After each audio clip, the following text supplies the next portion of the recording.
எசேக்கியேல் தீர்க்கதரிசியின் புஸ்தகம் 11ஆம் அதிகாரம். பின்பு ஆவியானவர் என்னை எடுத்து என்னை கர்த்தருடைய ஆலயத்தின் கிழக்கு முகமாயிருக்கிற வாசலுக்கு கொண்டு போனார். இதோ அந்த வாசலின் நடையில் 25 புருஷர் இருந்தார்கள். அவர்களின் நடுவே ஜனத்தின் பிரபுக்களாகிய ஆசூரின் குமாரனாகிய எசனியாவையும் பெனாயாவின் குமாரனாகிய பெலத்தியாவையும் கண்டேன். அப்பொழுது அவர் என்னை நோக்கி, மனுபுத்திரனே, இவர்கள் இந்த நகரத்திலே அக்கிரமமான நினைவுகளை நினைத்து துராலோசனை சொல்லுகிற மனுஷர். இது வீடுகளை கட்டுவதற்கு காலமல்ல என்றும் இந்த நகரம் பானை, நாங்கள் அதிலுள்ள இறைச்சி என்றும் சொல்லுகிறார்கள். ஆகையால் அவர்களுக்கு விரோதமாய் தீர்க்க தரிசனம் சொல்லு, மனுபுத்திரனே, தீர்க்க தரிசனம் சொல்லு என்றார். அப்பொழுது கர்த்தருடைய ஆவி என்மேல் இறங்கினார். அவர் என்னை நோக்கி, நீ சொல்ல வேண்டியது என்னவென்றால், இஸ்ரவேல் வம்சத்தாரே, நீங்கள் இப்படி பேசுகிறது உண்டு. உங்கள் மனதில் எழும்புகிறதை நான் அறிவேன். இந்த நகரத்தில் நீங்கள் அநேகரை கொலை செய்தீர்கள், அதின் வீதிகளை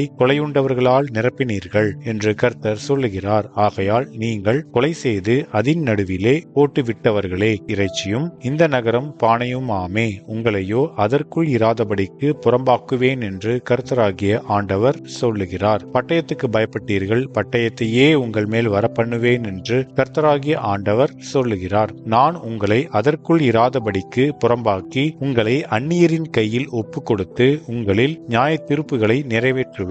பட்டயத்தால் விழுவீர்கள். இஸ்ரவேல் தேசத்தின் எல்லையிலே உங்களை நியாயம் தீர்ப்பேன். அப்பொழுது நான் கர்த்தர் என்று அறிந்து கொள்வீர்கள்.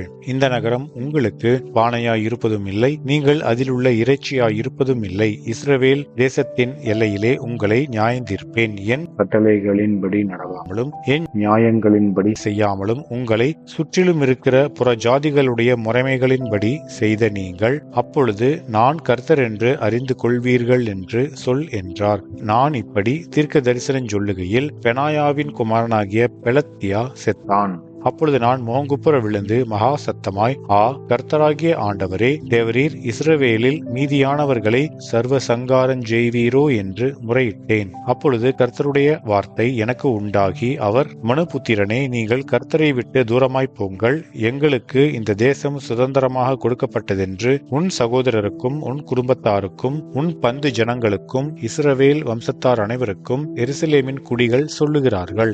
ஆகையால் நான் அவர்களை தூரமாக புற ஜாதிகளுக்குள்ளே துரத்தி இருந்தாலும், நான் அவர்களை தேசங்களிலே சிதறடித்திருந்தாலும், நான் அவர்கள் போன தேசங்களில் அவர்களுக்கு கொஞ்ச காலத்துக்கு பரிசுத்த ஸ்தலமாக இருப்பேன் என்று கர்த்தராகிய ஆண்டவர் உரைக்கிறார் என்று சொல். ஆதலால் நான் உங்களை ஜனங்களிடத்திலிருந்து சேர்த்து நீங்கள் சிதறடிக்கப்பட்ட தேசங்களில் இருந்து உங்களை கூட்டிக் கொண்டு இஸ்ரவேல் தேசத்தை உங்களுக்கு கொடுப்பேன் என்று கர்த்தராகிய ஆண்டவர் உரைக்கிறார் என்று சொல்லு. அவர்கள் அங்கே வந்து அதில் சீயின்றி கலப்படத்தக்கதும் அருவருக்கப்படத்தக்கதுமாயிருக்கிறதையெல்லாம் அதிலிருந்து அகற்றுவார்கள். அவர்கள் என் கட்டளைகளின்படி நடந்து என் நியாயங்களை கைக்கொண்டு அவைகளின்படி செய்ய நான் அவர்களுக்கு ஏக இருதயத்தை தந்து அவர்கள் உள்ளத்தில் புதிய ஆவியை கொடுத்து கல்லான இருதயத்தை அவர்கள் மாம்சத்திலிருந்து எடுத்து போட்டு சதையான இருதயத்தை அவர்களுக்கு அருளுவேன். அவர்கள் என் ஜனமாயிருப்பார்கள், நான் அவர்கள் தேவனாயிருப்பேன். ஆனாலும் சீயின்றி கலப்படத்தக்கதும் அருவருக்கப்படத்தக்கதுமான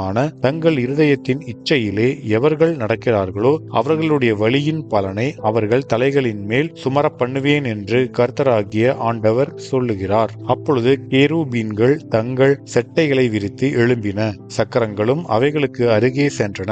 இஸ்ரவேலின் தேவனுடைய மகிமை அவைகளின் மேல் உயர இருந்தது. கர்த்தருடைய மகிமை நகரத்தின் நடுவிலிருந்து எழும்பி நகரத்துக்கு கிழக்கே இருக்கிற மலையின் மேல் போய் நின்றது. பின்பு ஆவியானவர் என்னை எடுத்து என்னை தேவனுடைய ஆவிக்குள்ளான தரிசனத்திலே கல்தேயாவுக்கு சிறைப்பட்டு போனவர்கள் இடத்திலே கொண்டு போய் விட்டார். அப்பொழுது நான் கண்ட தரிசனம் என்னிலிருந்து எடுபட்டு போயிற்று. கர்த்தர் எனக்கு காண்பித்த யாவையும் சிறையிருப்பில் இருந்தவர்களுக்கு சொன்னேன் என்பதே.